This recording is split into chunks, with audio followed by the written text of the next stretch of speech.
This is District Sentinel Radio, the newscast of record for the left. What's up, Pisstown pals? I'm Sam Sachs. I'm Sam Knight. We're broadcasting out of the Sentinel Fort in Washington, D.C. Check out the website, districtsentinel.com. Yes, we are in the Sentinel Fort. Hopefully not for long. Hopefully you guys can pull some resources together and rename our studio. Up your Patreon subscription. It's just $200 a month. Just $200 a month, and you all can bring it together and name your favorite Twitter dog or something. Name our studio after it. We could name it after the cactus, the studio cactus, which I just placed, so it gets more airtime. I don't want it in front of the IWW. You actually took it out of the frame. I took it out. Pull it back. Oh, yeah, Jesus. You got to pull it back. Oh shit. You got to put it like as far back as possible. Okay. There you go. It's back in frame. It was actually perfectly in frame before you moved it. We have some disclosures to make to the audience today, don't we? We do. Do you want me to take the lead on this? I thought you were going to. I okay, can. No, I will. So we wanted to do a gambling podcast a while ago, but we're doing a news podcast, and we were happy doing the news podcast. So we're just going to kind of combine the two. And we've started dabbling in predict-it markets. So let's just say Sam and I are rooting for Donald Trump today at his UN press conference to say the word Rosenstein. He has to say Rosenstein, and then we win money. We win a few dollars. We're a very small amount of money. We're talking, we bought 10 shares at, I think, 60 cents. We're more doing this for the rush than anything. So if any dweeb reporter at the UN asks Trump if he's going to fire Rosenstein tomorrow, and Trump responds and says the word Rosenstein, I think if he says Rod, we lose. I don't think it counts if he says Rod. Or if he says the deputy AG or something, he has to say Rosenstein. We really need him to say Rosenstein. And then we win, I think, something like $4.50 or something. Yeah, I think we win $4. So that's happening. But you have to start small, right? First, we're winning $4.50 bets on whether or not Trump says Rosenstein.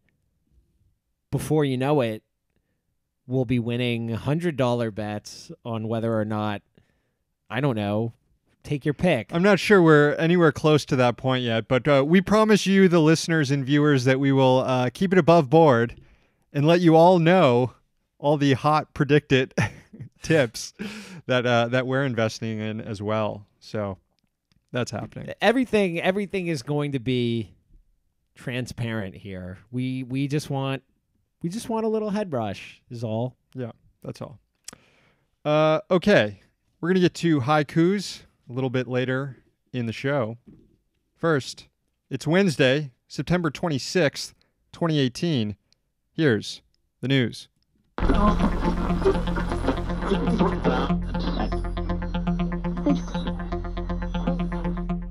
Today featured the most disturbing accusations yet against Supreme Court nominee Brett Kavanaugh. I'll say they're pretty disturbing. Content warning. Yeah, definitely content warning. If you fast forward 2 minutes if you've already heard about this stuff and don't want to hear it again.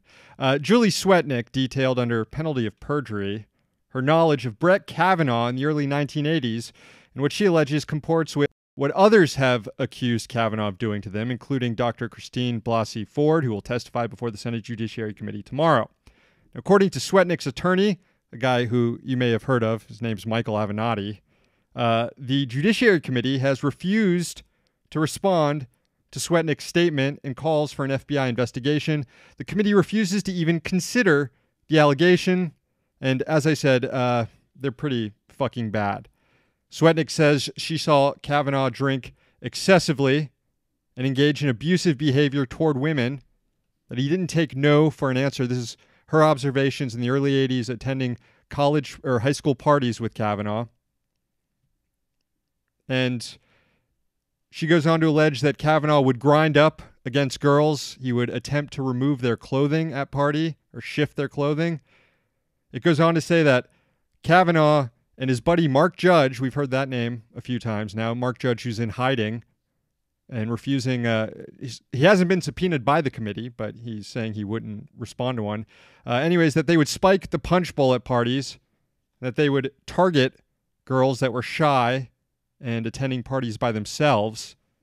Kavanaugh and Judge would engage in gang raping girls that had become too inebriated to remain conscious. Swetnick alleges she saw lines of boys at parties engaging in this and saw Kavanaugh and Judge in these lines. And Swetnick says that she herself was a victim of one of these gang rapes after being drugged. She doesn't allege that Kavanaugh and Judge raped her, but that she was a victim of one of these incidents. And Swetnick says she heard of Kavanaugh's abusive conduct, that it occurred during parties, not just during the school year, but also during the summer at events known as Beach Week. Funny about Beach Week, Kavanaugh released his childhood calendars, which is a completely normal thing to do. You're keeping very detailed calendars for 35 years. Anyways, he released his calendars in an effort to refute Dr. Ford's allegations and to show that he wasn't at some party. But check out what's scrawled out in giant letters on the calendar. Beach Week. When you're trying to refute one accuser's allegations and end up confirming another accuser's allegations. If I'm not mistaken, Dr. Ford has not mentioned a date. Right, yeah. This is just to show, I guess, like what his party schedule was or something. I guess to just show that Kavanaugh had not marked anything on his calendar rape party. Yeah. Anyway, clearly... Guess that clears him. He didn't mark rape party on his calendar. Clearly, tomorrow's hearing should be just the start. The committee needs to hear from more people than Dr. Ford. They should hear from the several individuals who've given sworn statements in support of Ford's story, as well as the others like Swetnick who have their own charges against the nominee now. I mean, there's considerable evidence racking up at this point to suggest that this guy was a serial rapist. And while the Trump White House and Mitch McConnell and Chuck Grassley are still in denial about their nominee, the collective mind is growing more bearish on Kavanaugh's chances of being confirmed. If you look over at the predicted markets, which as Sam and I noted earlier in the show, we were spending some time on, I know that a few days ago, the chances of him not being confirmed had dropped below 50 cents or 50%. They're now, what are they at? 54 54 cents. Well, they've dropped since they were at 59 earlier, where Sam and I invested in. We do not think Kavanaugh will be confirmed. We bought a few shares of that as well. In the interest of full disclosure. What, like $6? We have $8? We have $8 in shares that Kavanaugh will not be confirmed, but we're just putting the facts out here today. Today, President Trump chaired a meeting of the UN Security Council. Here he was during that meeting, accusing China of interfering in U.S. elections. China has been attempting to interfere in our upcoming 2018 election, coming up in November, against my administration. They do not want me or us to win because I am the first president ever to challenge China on trade. And we are winning on trade. We are winning at every level. We don't want them to meddle or interfere in our upcoming election. I am not sure China is doing that. Well, I wouldn't be surprised by it. I wouldn't be surprised, but on the C-SPAN video there, you can see a shrug from Chinese Foreign Minister Wang Yi, like this was the first he'd ever heard about such an attempt.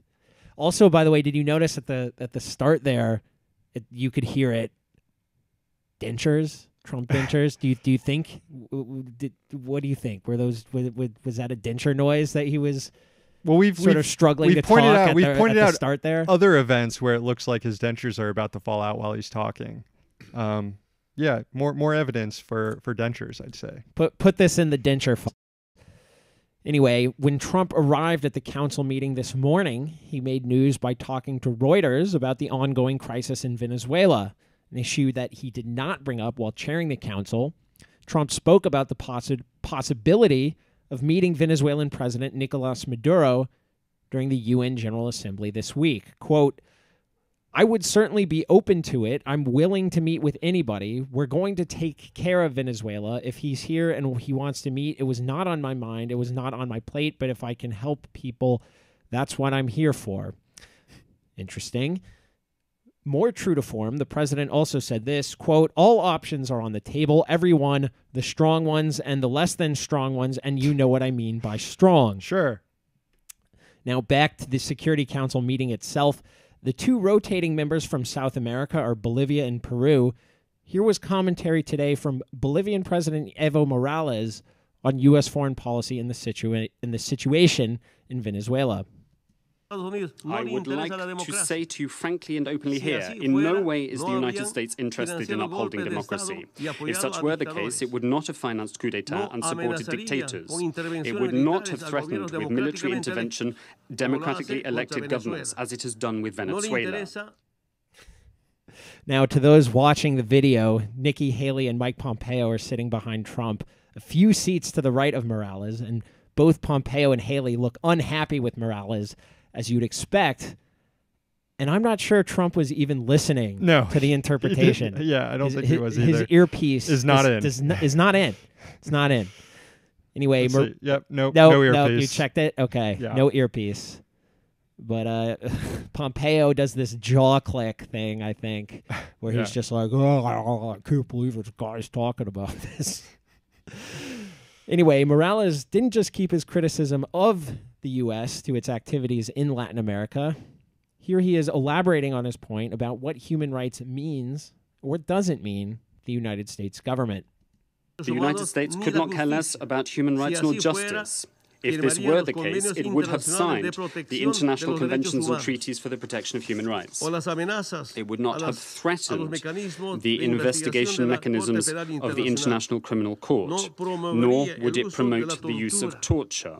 Nor would it have walked away from the Human Rights Council, and nor would it have separated migrant children from their families, nor put them in cages. Go off. Yeah, stomp our ass, Presidente. I gotta say, this is the best part of the UN General Assembly, getting a global left-wing perspective right on C-SPAN.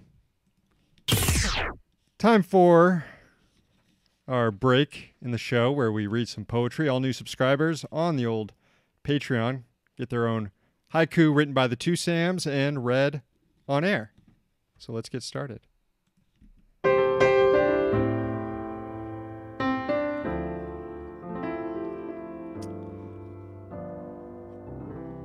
This first one is for Robert.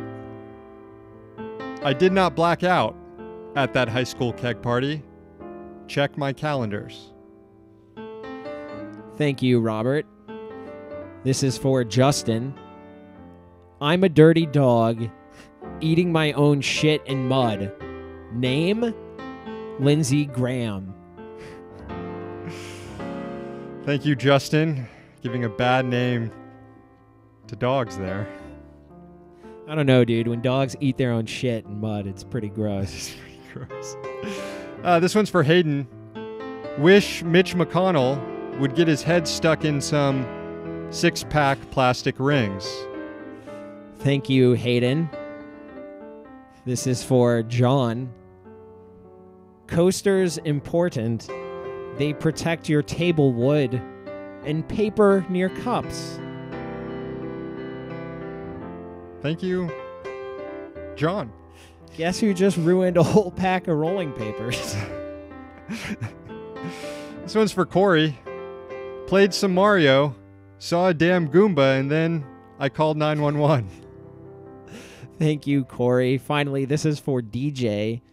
Shitty bad landlord, never repairs anything, eat dirt, vile leech. Thank you, DJ, and thank you to all the new subscribers on Patreon, patreon.com/District Sentinel. We're working our damnedest to get through our backlog of haikus. I think on the Sentinel cast, we might read like 10 of them on Friday. So stay tuned for that if you haven't heard your haiku yet. Tech executives testified today on the Senate about user privacy. There was an interesting exchange between Montana Democrat John Tester and Google Chief Privacy Officer Keith Enright. Take a listen to this on those creepy ads that you sometimes get after you search for specific things online. John Tester's Joe Sixpack shit it's pretty annoying, but take a listen anyway. So I'm a regular guy. I'm a farmer, okay? I'm not a technology person. This thing sometimes mystifies me, okay? And I'll get on and look for a set of tires for, say, my semi-truck. And presto changeo, I might be checking scores on ESPN or weather on some other weather channel. And up comes an advertisement for tires for my truck. How the hell did they get that information? Can anybody tell me? So, Senator, first responding to your initial question, we do not sell personal information. Okay. As I said, so tell me how they get that information then. Because oftentimes I do that search on Google. Certainly. And so what you are describing is that we offer an advertising platform where we provide publishers the opportunity to monetize their content via placing advertisements that may be targeted to a user's interests, subject to that user's privacy settings if they have not opted out of behavioral advertising. In that situation, no personal information is passing from Google to that third party. So we do not sell it nor share it in that context. So Google will sell targeted ads based on a user's preference, but it somehow doesn't consider this at all selling personal information. Sounds kind of bizarre. Anyway, the exchange continues. I assume that Catherine Cortez Masto doesn't get that advertisement when she gets on the Weather Channel. So what do you classify as being personal information? Google classifies personal information as information that would be identifiable to an individual user. So your name, your email account, or other information that's tied to you or your device. So maybe it's semantics, maybe it's something else. How do they know that that's the website? How do they know that this is the thing that they need to advertise the tires on when not everybody asks for tires on this piece of equipment? Now, he was onto something, but unfortunately, Tester stopped pressing here, and he said he was mostly concerned if Google was selling information to foreign companies. And then he asked the tech executives present if they'd been approached for information by Russian or Chinese firms. I think that's a shame because I think he was onto something about predatory marketing. Finally today, the new EPA boss is shady like the old EPA boss. The director of the Office of Children's Health Protection, Dr. Ruth Etzel, within the EPA, this is an office within the EPA, has been put on administrative leave by the agency without any public explanation. Critics of the agency are warning that EPA Chief Scott Wheeler, former coal lobbyist, may be trying to shut down the office that's leading an effort to cut down on children's exposure to lead. Etzel is an award-winning pediatrician and longtime public health advocate. According to Dr. Mona Hanna-Attisha, who was responsible for discovering high lead levels in drinking water in Flint, Etzel's leave, she told New York Times, seems like a sneaky way for the EPA to get rid of this program and not be upfront about it. The EPA has undergone massive staffing cuts since Trump took office. In fewer than 2 years, the agency has lost 8% of its workforce. That'll do it for the newscast today. As we were walking into the studio today, I noticed that we had a call on the listener rant line, but I forgot to record it for the dang show. My apologies to Keister, who left a message. We'll play that on air tomorrow. So we got a good teaser out of it. Got a good teaser out of my screw up there. Teasing Keister's call on tomorrow's show.